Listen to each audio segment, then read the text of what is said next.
नहीं सहेगा हिंदुस्तान। नमस्कार, आप देख रहे हैं पीएमपी इंडिया न्यूज झारखंड। मैं संदीप सिन्हा पीएमपी विशेष में आपका स्वागत है। कई दिनों से चल रहे हाथरस प्रकरण को आप भली भांति से देख रहे हैं और भली भांति से परिचित भी हैं। कितने तरह के नाटकीय मोड़ इसमें आ गए। अब तो केस सीबीआई को दे दिया गया, एसआईटी का गठन भी हो गया। मगर इस पूरे प्रकरण को यदि हम देखें, ये पूरा प्रकरण अन्याय और अत्याचार की पराकाष्ठा है। इस पूरे प्रकरण के बारे में एक बार मैं आपको फिर से बता दूं। यूपी के हाथरस के चंदपा थाना क्षेत्र के बुलगड़ी गांव में एक दलित युवती के साथ 14 सितंबर को की गई दरिंदगी, इसे हम दरिंदगी की पराकाष्ठा कहेंगे। गैंग रेप किया गया और गैंग रेप के बाद हत्या का प्रयास किया गया। युवती की रीढ़ की हड्डी कई जगहों से टूटी हुई थी, गर्दन की हड्डी भी टूटी हुई थी, उसकी जीभ काटी गई थी। और किस बात को लेकर?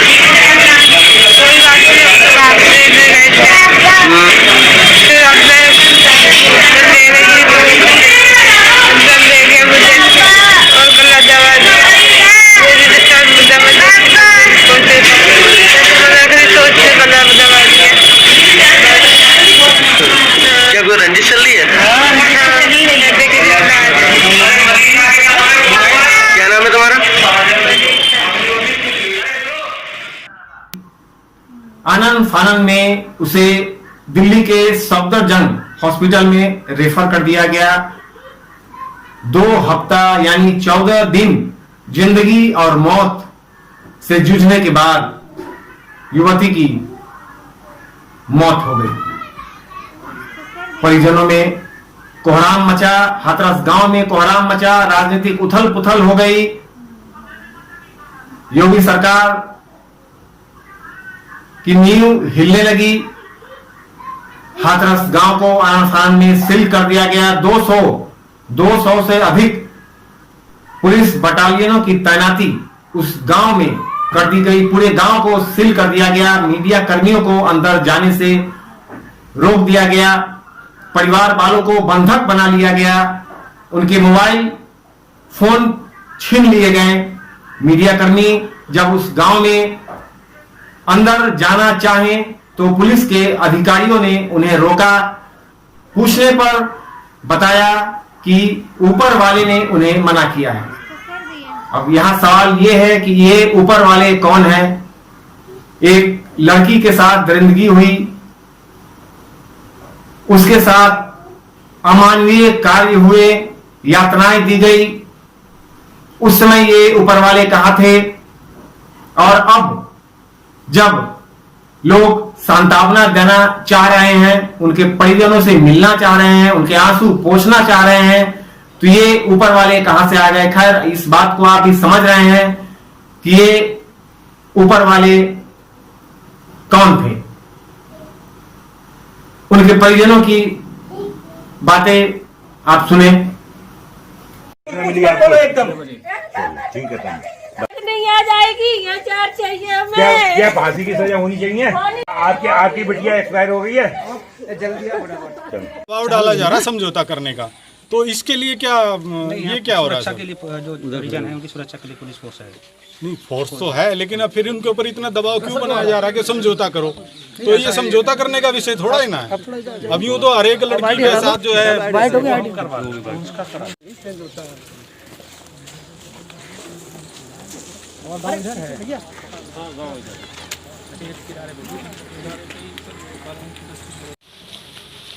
अब यार जाओ ना, अब बहुत हो गया।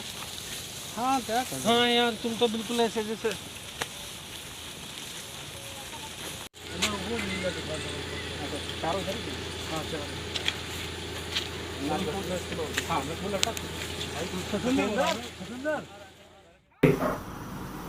जिसके घर में इतनी बड़ी घटना हुई, जिसने अपनी बेटी को खोया, जिसने अपनी बहन को खोया, उस परिवार से मिलने के लिए कैसी पाबंदी, ये बात समझ में नहीं आई। और फिर दिल्ली सफदरजंग से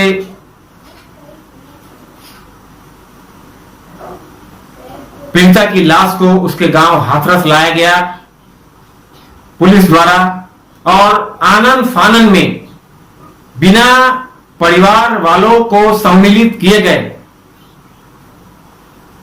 पीड़िता की लाश को रात के अंधेरे में पेट्रोल छिड़क कर दाह संस्कार कर दिया गया।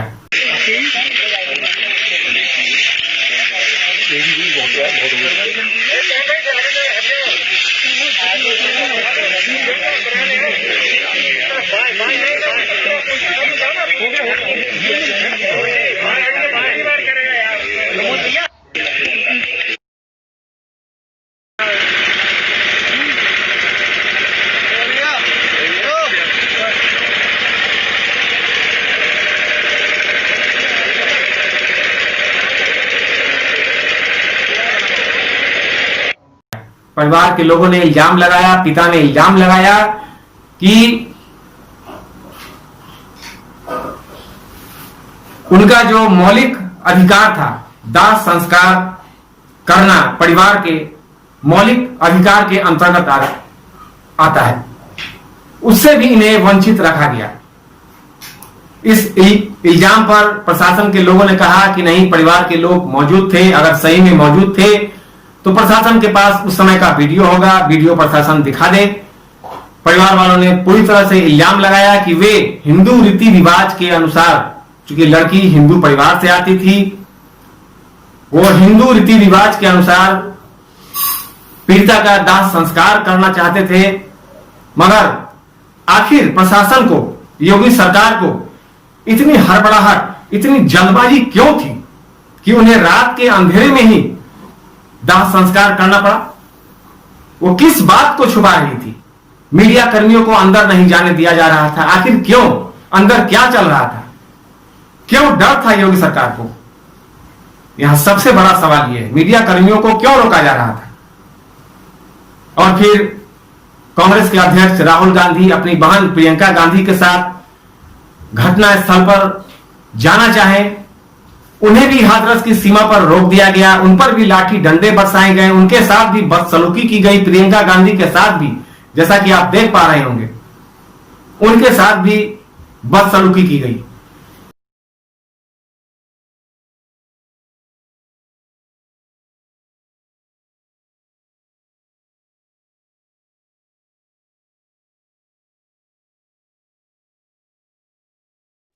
वो अगर निकलने के लिए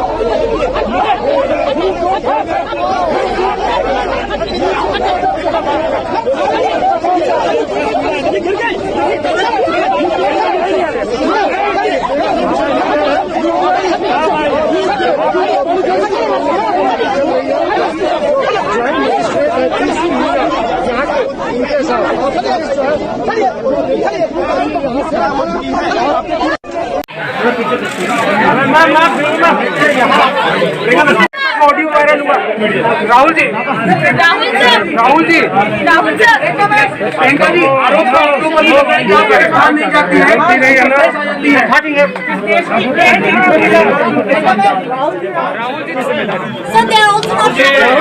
राहुल जी थोड़ा इधर, राहुल जी,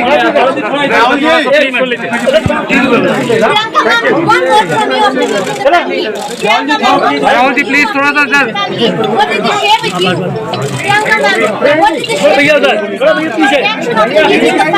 राहुल जी, राहुल जी,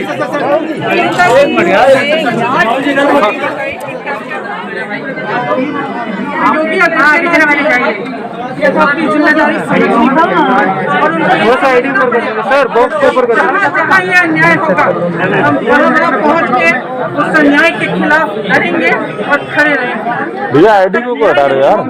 तो न वो हमें रोक सकते हैं और न कोई और हमें रोक पाएगा। और आखिरी बात, पूरे मामले में योगी सरकार की पूरी तरह से फजीहत हो रही थी। आनंद फानन में योगी सरकार ने एसआईटी का गठन कर दिया, 7 दिनों के अंदर जांच के आदेश दिए। एसआईटी ने अपना प्रतिवेदन प्रस्तुत किया और उसके आलोक में कुछ आला अधिकारियों को मोदी सरकार ने निलंबित भी किया। मगर यहां एक बात गौरतलब है कि इस पूरे प्रकरण में हाथरस के डीएम प्रवीण कुमार की भूमिका अति संदिग्ध रही। डीएम साहब पीड़िता के परिवार वालों को समझाने उनके घर गए, मगर उनका जो समझाने का अंदाज था वो समझाने का नहीं बल्कि धमकाने का अंदाज। आप अपनी विश्वसनीयता खत्म मत करिए। तो मीडिया वाले मैं आपको बता दूं, आज अभी आधे चले गए, कल सुबह तक आधे और निकल जाएंगे, 2-4 बचेंगे कल रात को, और हम ही आपके साथ खड़े हैं। ठीक है? अब आपकी इच्छा, आपको बार बार बयान बदलना नहीं बदलना है, अभी हम भी बदल जाए कि नहीं। कि यहाँ पे बोल रहे हैं कि तुम्हारी लड़की अगर कोरोना से मर जाती तो मुआवजा मिल जाता है।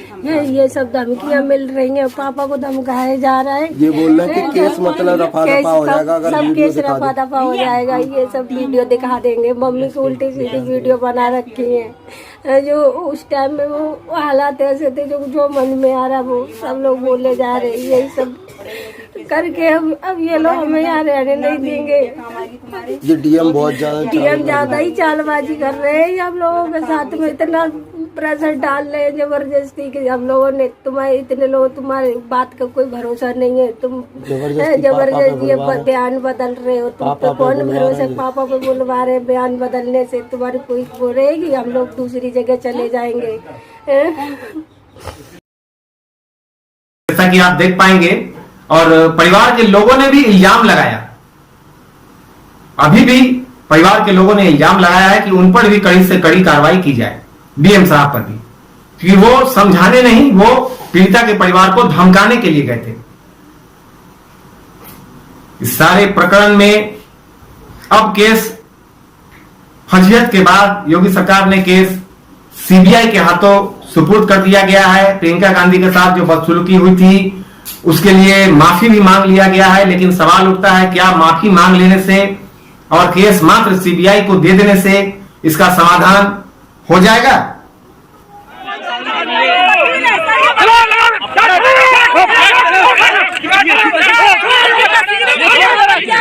महिला पुलिस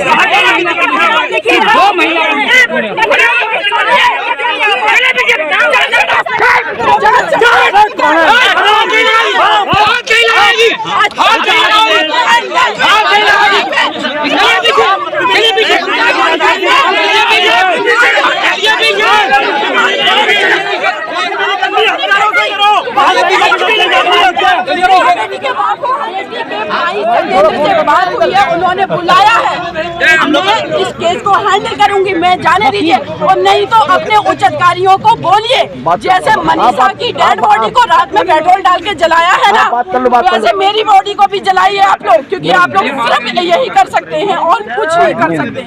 आप मुझे ऑर्डर दिखाइए ना।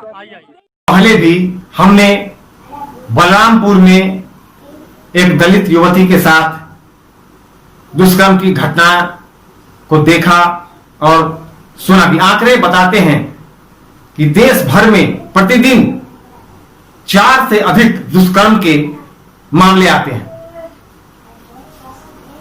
उत्तर प्रदेश राज्य के हाथरस और बलरामपुर दुष्कर्म की ये घटनाएं हमें और हमारे समाज दोनों को शर्मसार करती है। याद रखें, ये हिंदुस्तान आपका भी है।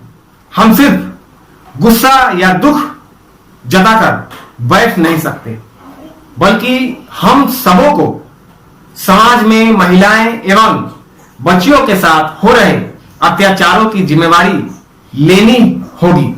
यह उत्तर प्रदेश राज्य का कैसा राम राज है, जहां राम के बदले राक्षसों का समूह मुंह खोले घूम रहा है। यूपी के हाथरस में तानाशाही का नंगा नाच किया जा रहा है। अफसोस है कि ये सब घटनाएं गांधी जयंती के दिन भी नहीं रुकी। सबूत मिटाने की ऐसी जल्दीबाजी, रात के अंधेरे में लाश को जलाना आनंद फानन में, आखिर इस सारे प्रकरण में योगी सरकार कहां है? समाज में हो रही ऐसी घटनाएं, हमारी बहन, हमारी बेटियां, बेटी पढ़ाओ बेटी बचाओ का नारा सरकार के द्वारा दिया जा रहा है। आखिर कैसे पढ़ेंगी बेटियां, आखिर कैसे बढ़ेंगी बेटियां? इस सवाल पर हम सबों को सोचना होगा।